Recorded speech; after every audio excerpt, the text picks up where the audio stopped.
Hi booktube, Aaron here, hope you're doing very well. Today I'm going to be doing the Snob-O-Meter tag.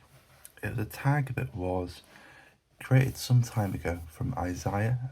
His channel is That Reading Guy, and he tagged me in the original video, and as soon as I saw it I really wanted to give the tag a go and have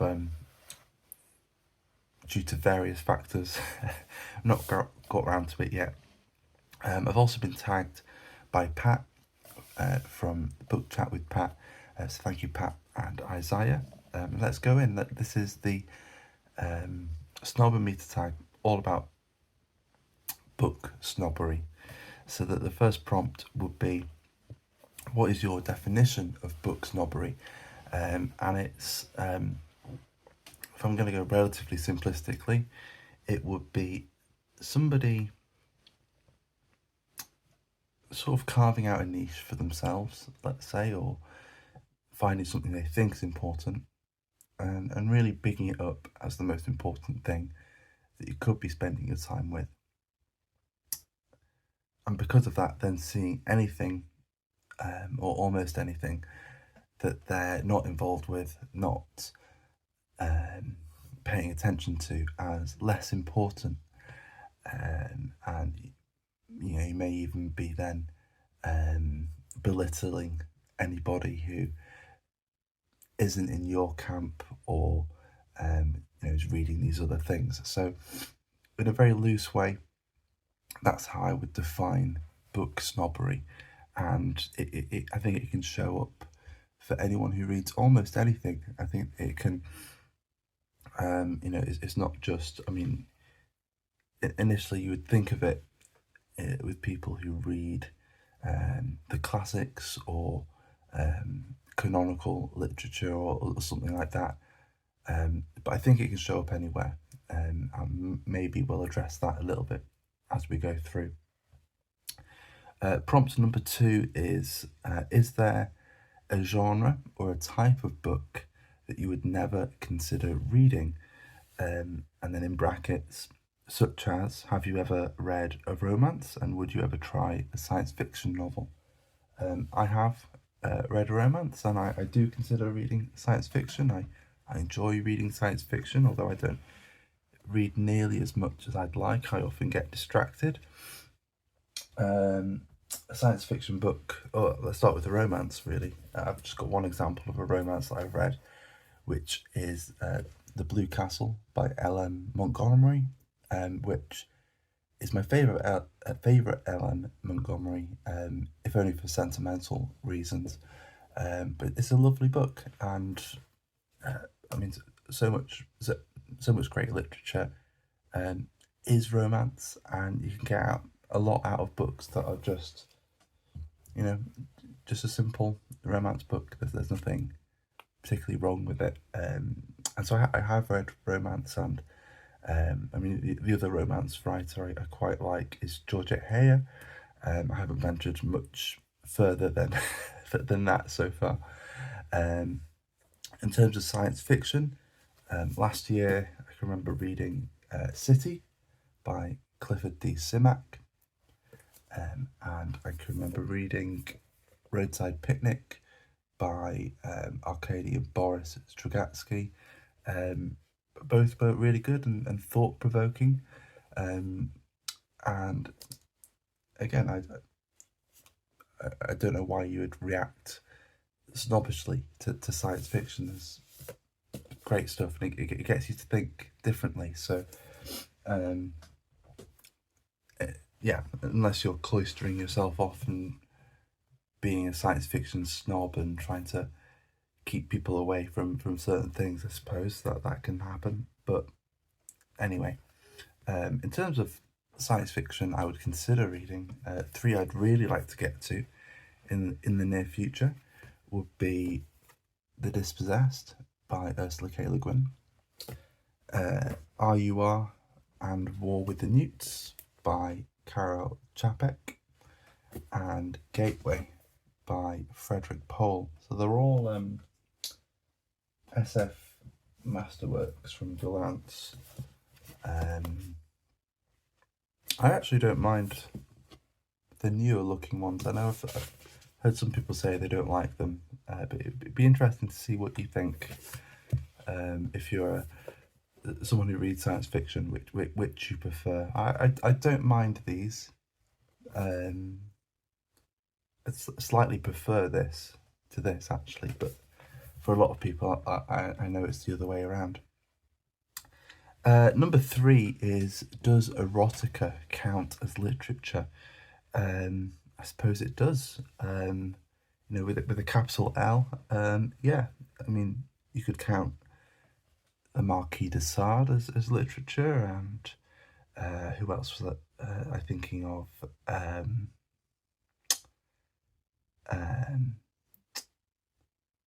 Arthur Miller, maybe. I always get Arthur and Henry Miller muddled up. And then there's someone else I was thinking of, Anais Nin and people like these who I haven't read, and yet I have that name recognition with, because they're brought up as great or important writers, and so I at least, as a person who pays attention to authors that are brought up, and books that seem to be seen as important by other people, can see that Anais Nin, the Marquis de Sade, and whoever else are, that they have produced capital L literature, apparently. So, yes, is the answer to that, I suppose. Number 4 is it better to read a classic book rather than a popular bestseller? And that's is it better? The quick answer to that is no. It's not better to read any book, unless it's a book that's going to flat out tell you to do something terrible, and you're naive enough to just go and do what it says. Other than that, there's no real I don't know, there's no real good or bad to it other than your reaction to the book. I've grabbed some bestsellers and some, I suppose, classic books here. For popular bestsellers, I mean, I've got 3 here. 2 of them that I've read, one I haven't. The one I haven't read is this is The Last Song by Nicholas Spark. I don't think I'll ever read this. This is one of my wife's books. I've seen the film, and at least I think I've seen the film. I've seen quite a few films that are based off Nicholas Spark's books, and I get the impression that I get as much as I would want from them in the film, then I don't really feel compelled to go back and read the book after seeing the film. And maybe I'm wrong. Maybe there is more in this. But I haven't felt compelled to go and read it after watching it. Another book that on the cover says that it's an international bestseller, The Alchemist by Paulo Coelho. It was okay. I didn't love it, didn't hate it, but I don't know whether just because it's very popular and a lot of people have loved it, whether it was any better than reading anything else. Taking that into consideration, it was just I think of it as a book that I found in a charity shop, and I read it. There's not much more to it than that. The other one, then, and this is where the lines get blurry. The Secret History by Donna Tartt. I suppose some may call this a modern classic or a contemporary classic or something like that. And again, I mean, it's interesting because I'd never heard of this before I started watching booktube videos, or maybe my sister had talked about it and I'd just forgotten the title. It hadn't particularly stood out to me, so it took a while for me to work out what it was about, why so many people were talking about it. And so then, really by that point, the bestseller element of it, the fact that it was popular, it's kind of irrelevant, except for the fact that so many people read it. I was more likely eventually to hear about it, get an inkling as to whether I'd like it or not, and read it. However, that again, it doesn't say much more than to my experience. It's just the way I got to the book, and I can still get to other books by other means because its popularity then, with social media and algorithms, and with the sort of knowing on booktube what kinds of books different people like to read. When it comes to getting recommendations, they're a little filtered before they get to me, if you sort of get what I mean by all of that. And so again, how popular a book is doesn't have that much of an effect on me. However, again, I'm not sure if I'm answering the question very well, but yeah, it's not better that it was a bestseller.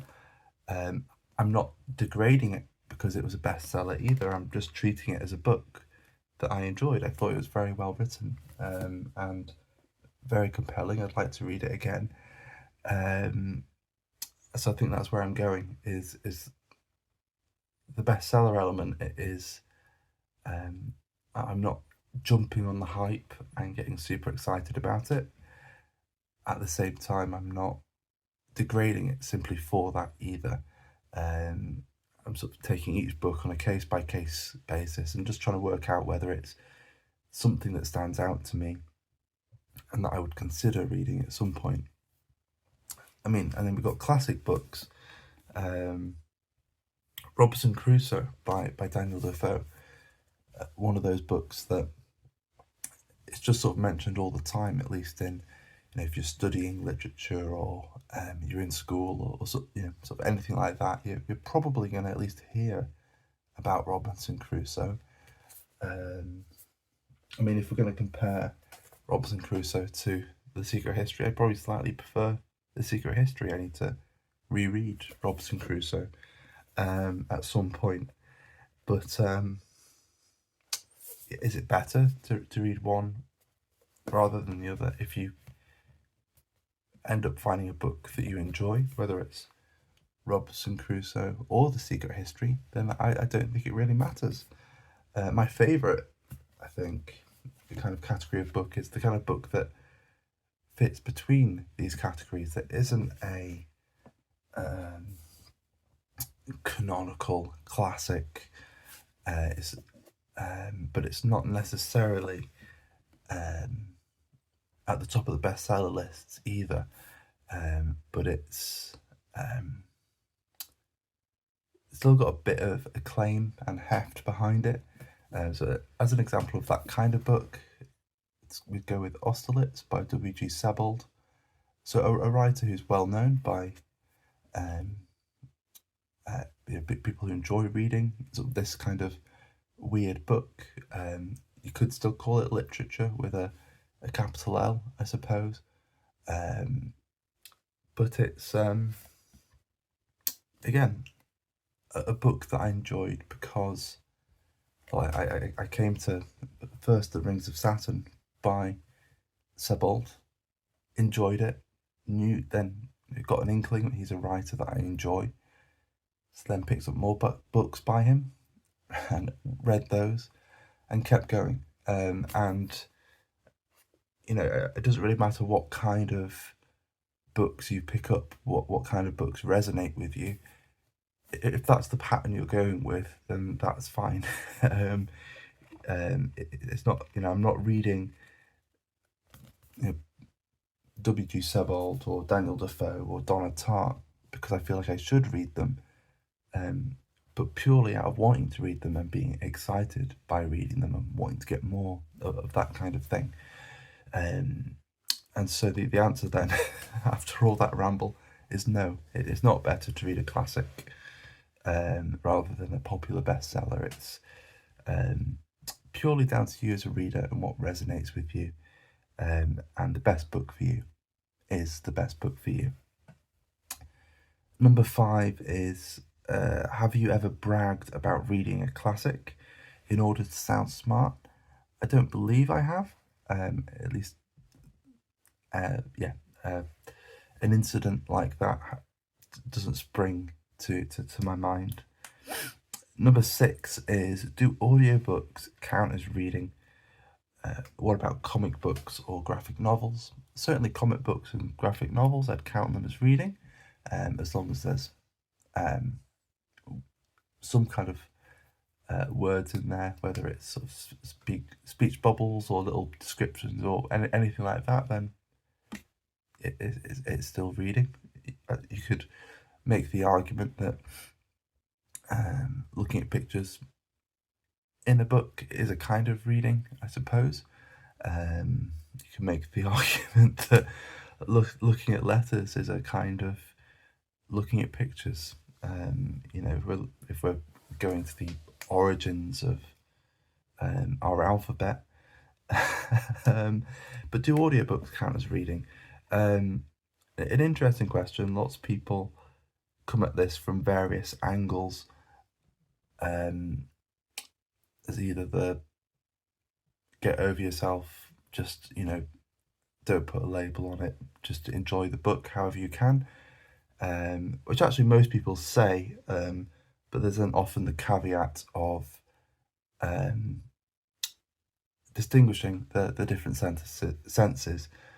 So, if you're using your eyes and you're going over the words on the page, it's reading. If you're hearing the words, whether it's being read out to you by someone in the room or via an audiobook, then it's listening. And I often think of Borges when I hear people talking about this prompt, because he went, like quite a few great writers went blind and got to a point, when his vision had got to a certain point, he had to have books read to him, and he would invite people to come over and read to him. And I'm curious as to what he would have called it. I mean, he would have said that he was being read to rather than that he was reading. And so, yeah, I would, I would say that it still counts as, in terms of the engaging with the book, and this is getting under what the word counts mean. Like, what is the word count doing in that sentence, in that question? Does an audiobook count as reading? And by reading, again, what we're meaning, are we meaning the action or the accomplishment of having finished the book? So I'm sort of tearing it to shreds. If by the action, it's a different action, but however you get to the book, since not everyone can get to the book in the same way, if you're getting to it and you're getting something out of it, then you're winning. So that's my answer, with not much of a yes or a no. Number 7 is, have you ever looked down on someone for reading a popular fluff book, a book with little substance to it, for example, a self-help book or a celebratory memoir? Not particularly, again, not to memory. I don't believe I've ever done that. Number 8, so certainly I've never done so verbally, but I can't remember if I've ever subconsciously or, in my own mind felt condescendingly towards someone. I don't think I have, particularly if they're excited about it. It would seem really mean to do so. Number 8 is, have you ever been the recipient of another person's snobbery? I think I have, but I think what I've been the recipient to is less someone looking down on what I'm choosing to read, and it's more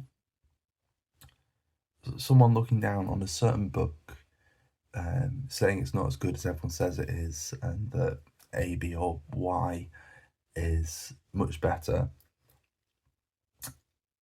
and sort of just assuming that because either they know me or whatever, and they have a rough idea of what I like, that I'm instantly going to agree with them. And if I have to sort of awkwardly say, well, actually, that's one of my favorite books, or that's one of my favorite songs, or whatever the person in question might be snobbish about.